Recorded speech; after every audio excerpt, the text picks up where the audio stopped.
An exclusive report tonight with footage from the October 7th terror attack on Israeli civilians.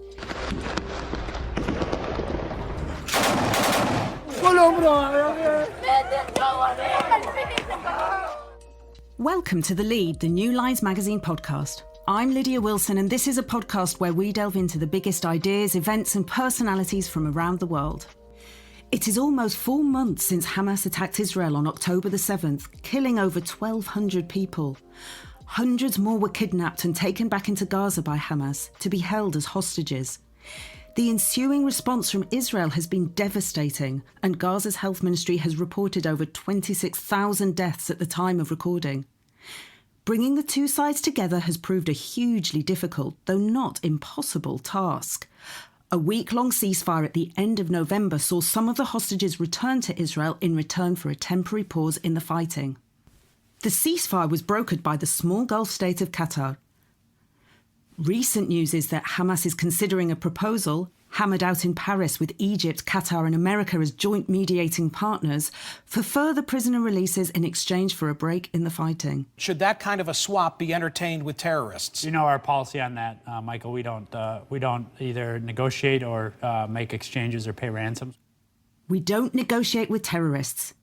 This has been part of an international mantra since 9/11 and the start of the war on terror. Yet here we are, over 22 years later, the Taliban in power in Afghanistan, with talks also taking place in Qatar, and with Hamas, designated a terrorist organisation by the United States, around a negotiating table in Paris. With me today to discuss mediation in conflict is Pierre Hazan, who has described Qatar's mediation in the conflict as a crystal clear example of the end of Western hegemony over the international system. He has just published a book, Negotiating with the Devil, Inside the World of Armed Conflict Mediation, which describes how conflict resolution has shifted over the decades since the Cold War ended. It draws on his own long experience in mediation as a senior advisor with the Centre for Humanitarian Dialogue and decades of advising NGOs, governments and armed groups on issues of justice, amnesty, reparation, truth commissions, international humanitarian law and human rights. Pierre Hazan, welcome to the podcast. Hello, very glad to be with you. You haven't always been in this world of mediation. In fact, you started as a journalist, didn't you?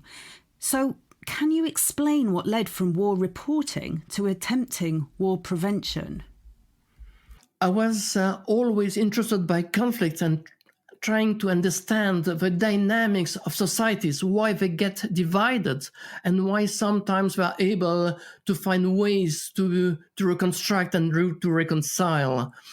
So I started as a journalist, as you mentioned, and one of the first conflicts I've covered was former Yugoslavia. And during that conflict, there was a specific event which basically shakes me. The story is the following. There was a terrible camp, awful place, where people were losing 10 or 30, 20 or 30 kilos.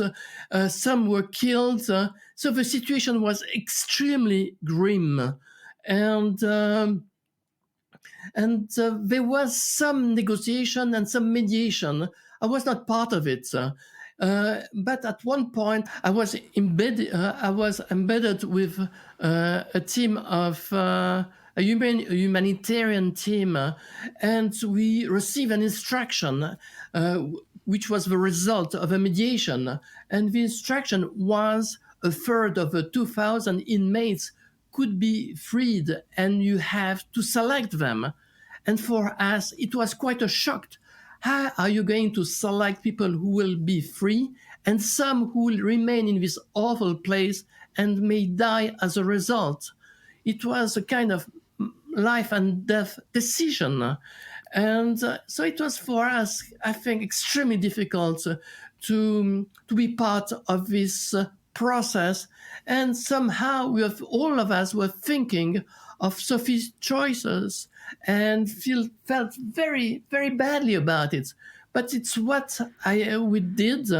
And then that triggered me to think about difficult choices. What is an acceptable choice? What is the lesser evil? Because if you want to mitigate suffering, if you want to put an end to conflict, then you need to compromise. But who is paying the price of a compromise? Well, that sounds like a horrifying decision that I don't think anybody would like to be part of. Basically, you're acting in judgment. You're saying who should live and who should die. And I think that's something that politicians also have to face when going into a situation of conflict. And it's something that you obviously have to wrestle with as a conflict negotiator at all times. Now, conflict negotiation is often secret, right? For very, very necessary reasons. The people around the table have to perhaps think of public opinion. They don't want people to know they're in a mediation situation, or perhaps they don't want their details, plans, their capabilities more widely known. But this secrecy makes what you do even more fascinating. Can you actually describe what really happens during these drawn-out, difficult negotiations? I believe that every conflict is very specific. Obviously, what's happening between a conflict between two communities in the Sahel region has nothing to do that between, let's say, Ukraine and Russia. The dynamics are different, the culture are different, the balance of power is different, so there is not much in common between different situations. This being said, very often you start by a kind of what we call sometimes track two. You try to approach different people who are ready to talk to the other side, and so it's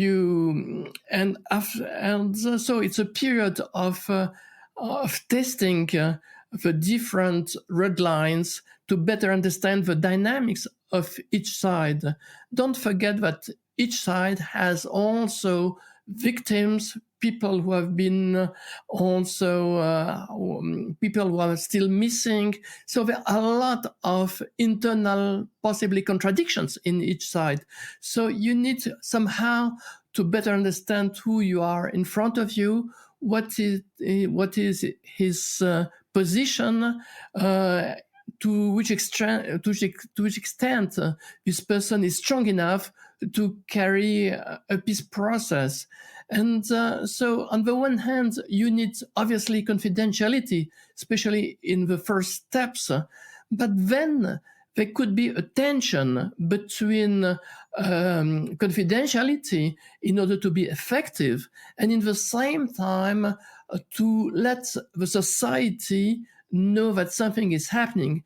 Otherwise, sometimes, and it happened, and I can think of some examples, there have been an announcement of a peace deal, but the population didn't know anything about it and was shocked and was not prepared for it. And as a result, there was a lot of spoilers. So somehow you need at one point to be extremely confidential, and on the other hand, to be more open and more inclusive to prevent too many spoilers. This is all quite on the big scale, the political scale, and I wondered what it's like on the personal scale. Are you getting in cars with tinted windows and going to anonymous hotels and being in rooms where people are arriving that you don't necessarily know who they are? You know, what does it feel like to negotiate between people who maybe don't even want to be there? Well, I guess a lot of things are happening. Depends on the situation again, but very often it's not happening in the country in the countries where the conflict is happening. Very often it takes place somewhere else. Very often in hotels or in quiet places, a remote villa. In which there is some time for being able to elaborate and to enter in a real conversation. So there is this dimension, and before reaching that stage, I think there is an important stage to work with each side and to prepare them, because very often it's not sometimes could be dangerous to go too fast and to want having both sides together. They need to be ready to do that. They need to have elaborated their red lines. They need to have elaborated their strategy. So you spent a lot of time working separately with each group. And when you say two camps or two belligerents, in some situations, it could be many. I can give you an example. I worked for instance, in Central African Republic. There was the government on the one side and 14 armed groups on the other side, official armed groups. So the peace process has to be inclusive and to take into account the 14 armed groups. And my organization had to be in touch with each of these 14 armed groups and create some kind of relationship. So what was it, 14 bilateral relationships until you can get people around a table? I mean, I don't even understand 14 round at one table because the conversations must be quite difficult to manage. How do you manage that many parties to a conflict? Well, because it took years, and the result is there has been a successful peace treaty, which has been more or less enforced, even if the situation is far from being perfect. But first, you try to deal with, you need to deal with the 14 armed groups plus the government. Then you start to elaborate between different groups a common platform. And from one platform, you are trying to move to a more inclusive platform when you feel the time is right to have a real conversation with the main stakeholders. Have you ever been scared? I was scared a few times, but I would say I was more scared when I was a journalist than when I work in mediation. And I would think that the people who are taking the more risks in mediation is the local mediators. They could be perceived by their own community as spies or traitors. And so the situation for them is much more difficult than for an international mediator. Well, in your book, you describe the 1990s as this period of optimism, really, and a period of greater confidence in our international institutions of peace, mediation and justice. But you describe two very laudable aims that you think are actually in tension. First of all, there's the pursuit of peace, seen in mediation and interventions. But on the other hand, there's the pursuit of justice, seen in the rise and strengthening of all our international institutions of law. Can you flesh this out to explain the tension you see in peace versus justice? Yeah.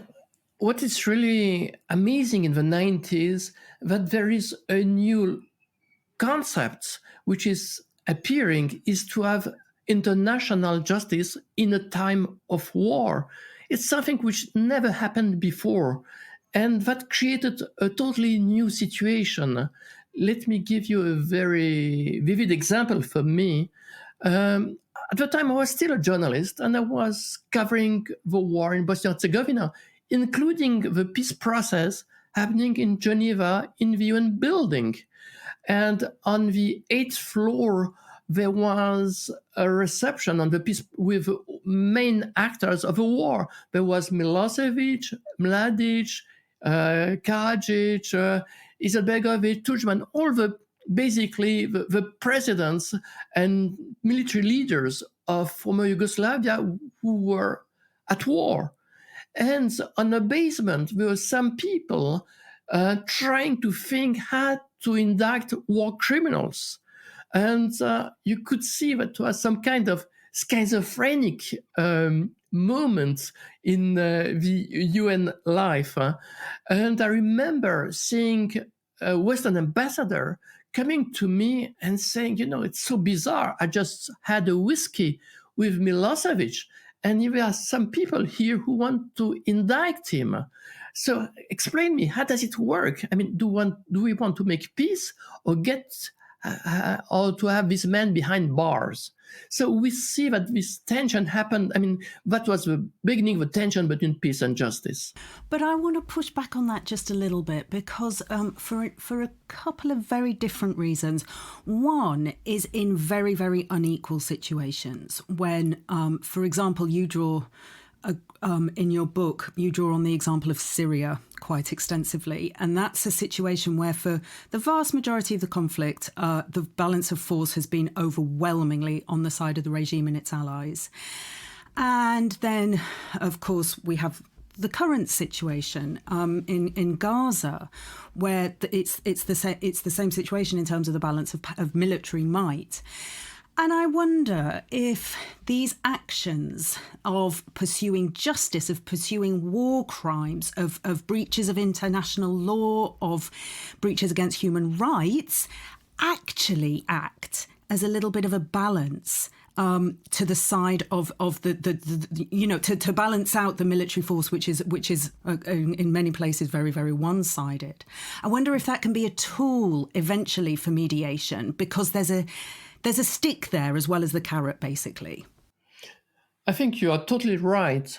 It could be a useful tool for mediators, and in the same time, it could be also an obstacle. Very often, in every mediation process I've been involved, a lot of time has been to discuss the question of prosecution and amnesty. Obviously, the people who are in front of you, many of them, they fear international criminal justice. So, on the one hand, you want them at the table of negotiation, and on the other hand, we are concerned about what's going to happen to them if the peace process is going forward, and they want some guarantee. So there are a lot of discussions about international justice, question of amnesty, immunity. It's always a very sensitive issue. And every situation is different because it depends on the balance of power. If you want to reach some kind of agreement with a very strong power, even if this power has committed atrocious crimes, then you will find at a certain stage some compromise on justice. And sometimes the imperative is to get the blood stopping, the war stopping, and people stopping getting killed. And then justice will come only later. But you will try in the same time to introduce some elements of justice even during the peace process. Human rights documentations and other things could be important because also it gives hope to the victims, to the society at large. They can imagine a process of reconstruction. So we need also, and we can see that in many, many places, that justice is not only criminal justice. It has to be larger than that. It could include many things, many elements, could include restorative justice. We have seen Truth and Reconciliation Commission. It could include lustration or vetting. So it could be a lot of things. And then obviously there is the question of reparations, which is very important for people who have lost so much. And reparation is not actually a proper term because you cannot repair when you have lost someone, but still there is some kind of compensation, and this gives some hope. And basically you want also not to give a blank check to people who committed crimes because you are very worried that they could restart again. So the question of impunity needs to be dealt with. So there is a thin balance between different imperatives. Yes, I do see that. And we'll come to questions of short-term versus long-term in a minute. But in terms of that question then, what do you think about South Africa's actions bringing a genocide case against Israel in the international courts of justice? I think it's really interesting when you think that only, I think, 2 years ago, South Africa authorities were contemplating the fact to withdraw from the International Criminal Court. And as you know, they pressed charges not only at the International Court of Justice, but also against Israel with the ICC. So, and you know, also, you may remember that a few years ago, there was Omar al-Bashir, who was indicted by the ICC for crime of genocide and was on South African territory and was not arrested. So I think, on the one hand, no one is perfect in our very imperfect world, but I think it's very important that there is a justice process and people can feel recognized, acknowledged, and see. So there is something very important which is being played on not only on the justice, but also on a larger scale, what it says about rule of law and international rule of law, even if some of these legal instruments are very weak. You were speaking about the International Court of Justice, but there was a previous ruling between Russia and Ukraine, and the court asked Russia to withdraw from Ukraine, and obviously Russia didn't do so. So I think on a moral level and a legal level, it's very important, but sometimes these instruments are very weak. Yes, there's very little enforcement capability. Our institutions really have no teeth. But then you did mention the fact that a lot of world leaders are worried about being pursued for war crimes, and that actually is part of negotiations. So how do you explain that? If we can't enforce them, why is anybody scared? They're still scared. I mean, let me give you an example. I was myself involved. It was in 2001, and still a journalist at the time. And I was with someone called Reed Brody, who was working with Human Rights Watch. And he got some very interesting evidence or testimonies of people who have been tortured in Chad under the former dictator Hissène Habré, who was living quietly in Dakar, Senegal at the time. And so I went with this friend to Chad.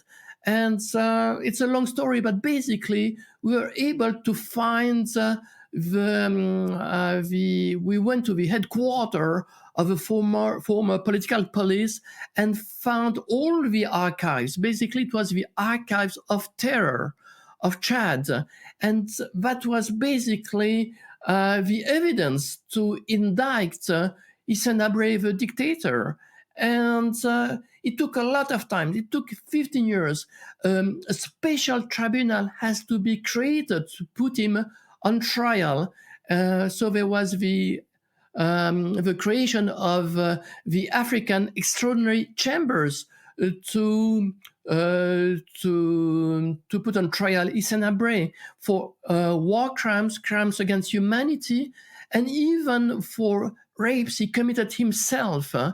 And I think that example says that sometimes justice is being done, and so some war leaders could be rightly worried about what could happen to them.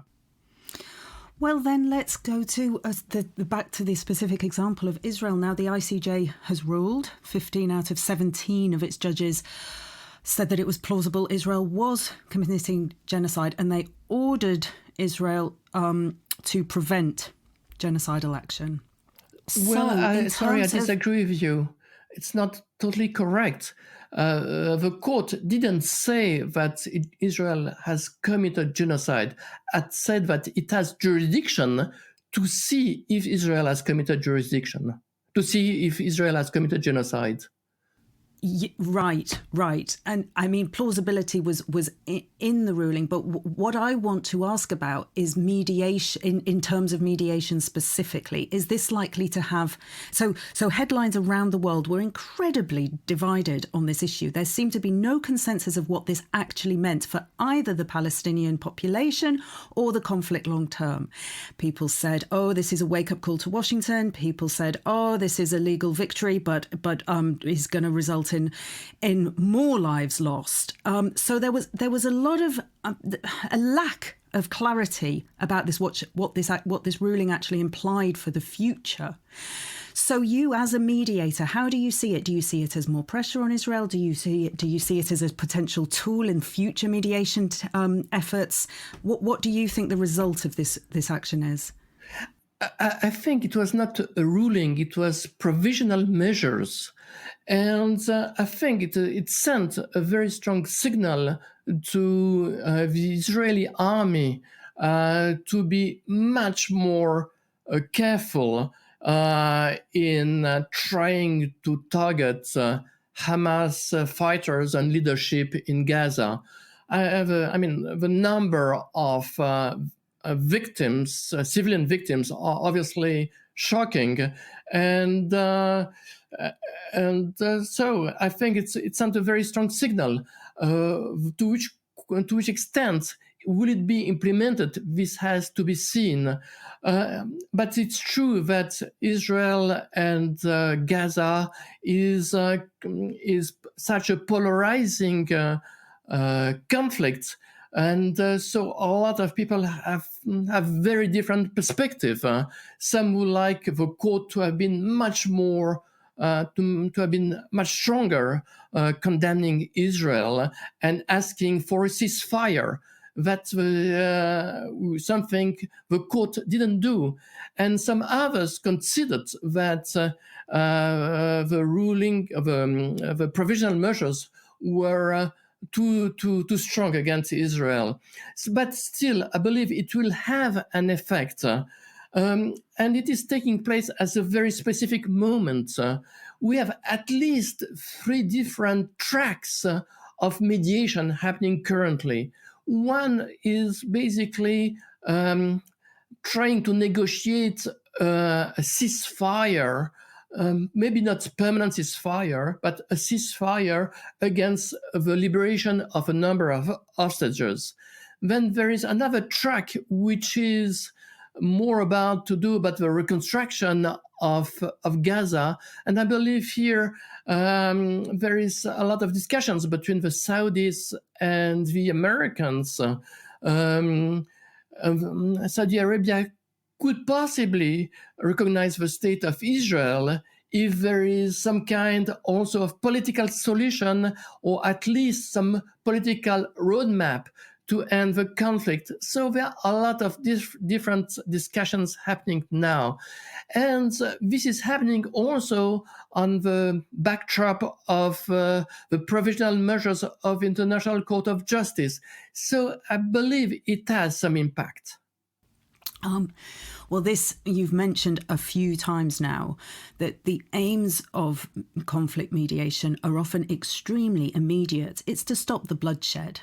And the problem there, as many examples of long-running conflicts show us, is that short-term gains can actually fit into the belligerent overall strategy, and actually we're just fueling the conflict in the long run by letting people maybe regroup during a ceasefire. And the big example is, of course, Syria.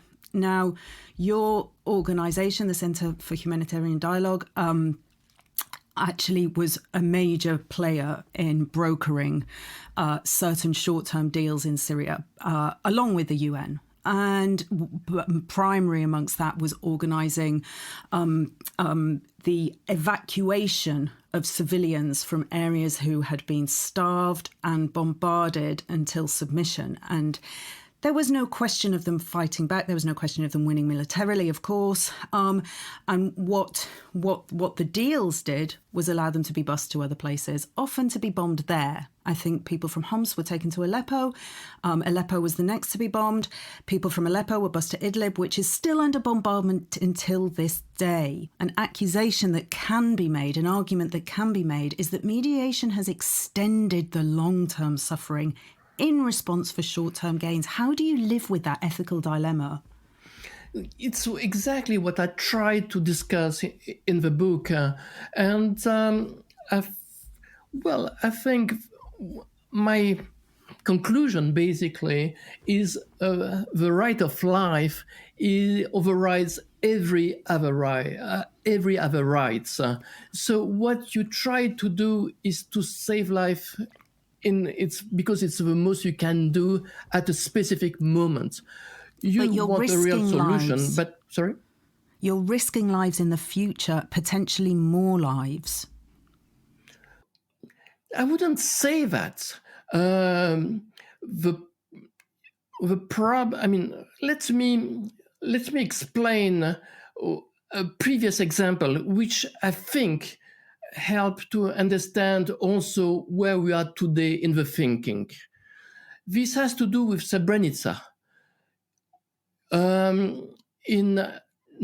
Before July 95, there was a demand of the leadership of this besieged Muslim enclave, to basically move the whole population, and you are talking about 40,000 people, to move them to a different area, which will be under the protection of under the control of the government of Sarajevo. And in the beginning, the UN accepted and decided to send some buses. And these buses arrived in Sarajevo, and they got the permission by the Bosnian Serbs to cross the territory to go back to go to Sarajevo's territory. But at one point, the UN reflected more and decided that would be actually playing in the hands of a policy of ethnic cleansing, and decided that was unacceptable. And for that reason, the buses had to return empty. And we know today what happened in July 1995. Between 8,000 and 10,000 men were summarily executed by the Bosnian Serb forces. So when today you are confronted with excruciating dilemmas, you are trying to identify the lesser evil. It's not a perfect solution. It's not even a good solution, but it's possibly a lesser evil. Yes, you've made that argument very powerful, and I can see how Srebrenica, was entirely how it shaped long-term attitudes to mediation across the world. Because it was so shocking, there was an opportunity to stop it, and that opportunity was not taken, with really so tragic results. But I think there's more to be picked up in terms of long-term aims. And that is the type of peace that we're aiming for. I fully understand that saving lives is your guiding principle, but I wonder if we could just think about different types of peace that we're setting up. Now, you write actually of frozen conflicts, and we actually had a podcast with Joey Ayoub, a Lebanese researcher and writer. He spoke of growing up in Lebanon, being told that Lebanon was at peace, and he said that was like being gaslit, because in reality, the only thing that changed with the peace agreement, the Taif agreement of 1989, which stopped their civil war, the only thing that really changed was the cessation of violence. And that's not nothing, of course, but the potential for violence, the structures of the politics of the country was left in place, which has led to crisis after crisis since the end of their civil war. And actually, the reason I pick up on that example is Joey himself called it a frozen conflict. So do mediators ever think about this type of peace when mediating? Yes, basically, you have two types of peace. You have negative peace and positive peace. Negative peace is the cessation of hostilities, but you are not often dealing with root causes. So you are trying just to stop the war happening. And we can think not only about Lebanon, but other examples. Obviously, Dayton, I mean, the peace agreement in which put an end to the conflict in former Yugoslavia is a very imperfect solution. And a lot of people would argue that it didn't really help to create some kind of process of reconciliation, and the roots for future tension or even war is still conceivable. So yes, that's a dimension which has to be taken into account. The question is, to which extent are you able to reach something more ambitious? And if sometimes you are, that's great. And sometimes it's not possible, and that's very unfortunate. It is just a first step. The problem with this frozen war is that you're not able sometimes to build, or the international community is too tired, or has lost perspective of this conflict, and it's looking somewhere else in more pressing issues, and that's very unfortunate. The fact that a lot of people thought that the peace in the Dayton Agreement will be enough. It's not enough.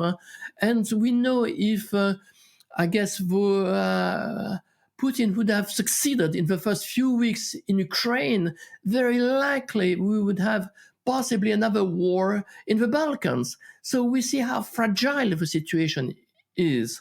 The question is it possible to do better? And is there enough political will from internal actors and also from external actors? So what are the main barriers to peace building? I guess,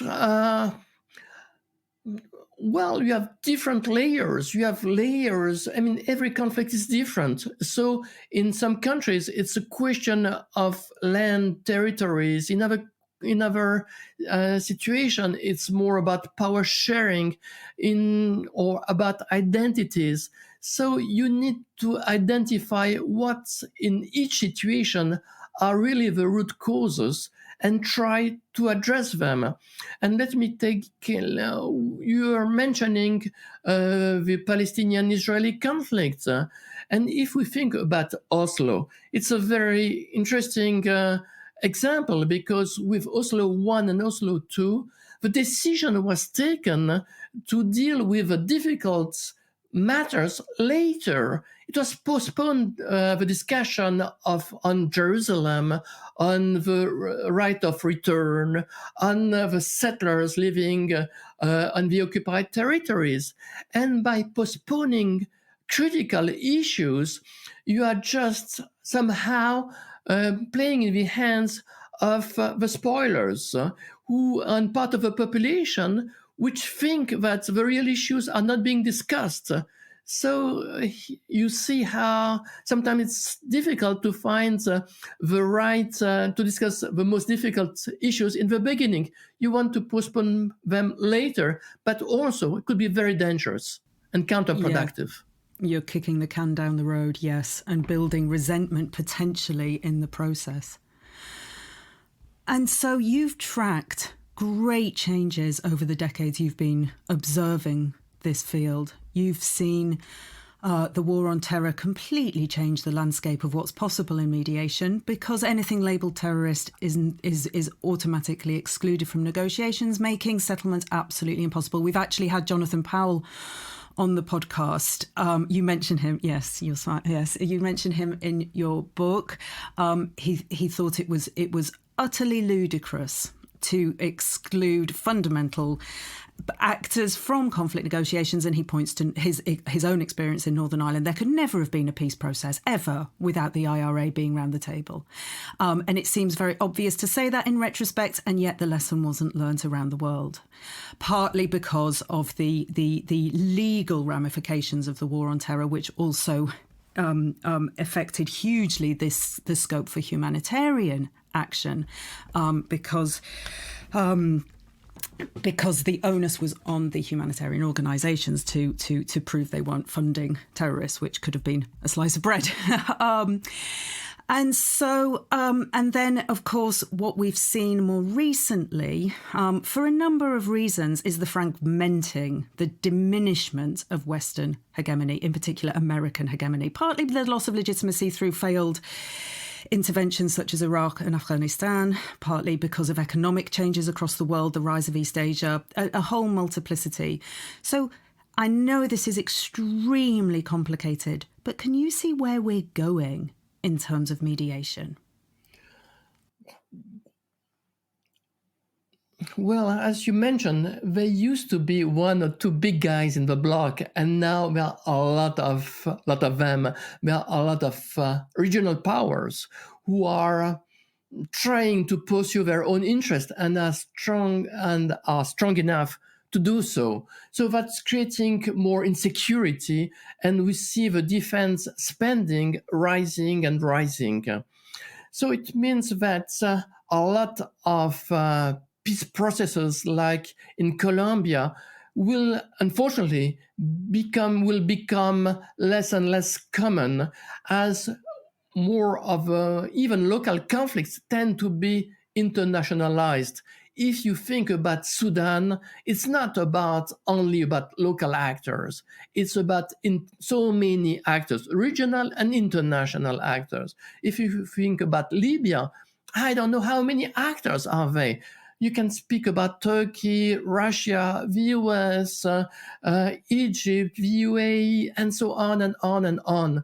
And that's creating a much more difficult peace process. And then there are a number of developments which are interesting and sometimes also very challenging. One of them is technology. You know that every war is also a cyber war. So how do you deal with what is an electronic ceasefire? I mean, it's a new field. So there is a lot of work to be done, and there's currently some experiments being done in different places, in central Nigeria, for instance, or in Bosnia-Herzegovina, trying to establish code of conduct. There's been also the question of artificial intelligence is also quite a challenge. So there have been also some preliminary discussions between Chinese and American experts through different mediation to try to see how artificial intelligence in military system could be regulated. I guess also the question of cartels is a new dimension. I mean, some criminal cartels are very, very powerful, sometimes as powerful as some states. So should mediation engage with these cartels? That's a very different call, and we have seen some governments trying to make some agreements with different results, actually, with some cartels, especially in Latin America. Obviously, the question of climate change will also be quite a challenge, and there are a lot of conflicts. I mean, we can speak basically of dozens of conflicts in the Sahel region, where the question of climate change and scarce resources is basically the root cause of many conflicts. So there are a lot of issues which needs to be discussed. And basically, at the end of the day, when you have a conflict, it could end only by two ways, either militarily or through negotiation and mediation. And obviously, the latter is better. You've described so many really very complex ethical dilemmas when being a mediator. And as you said earlier, you're choosing the lesser of evils. You're not often choosing good. You're just finding the least bad solution to the problem. So with these endless difficult decisions to be made, do you ever get worn out? What is also, I think, always fascinating and so, for me, it's creation of hope is to see local people engage for peace. And when you see them, they put their lives online. They really risk their lives.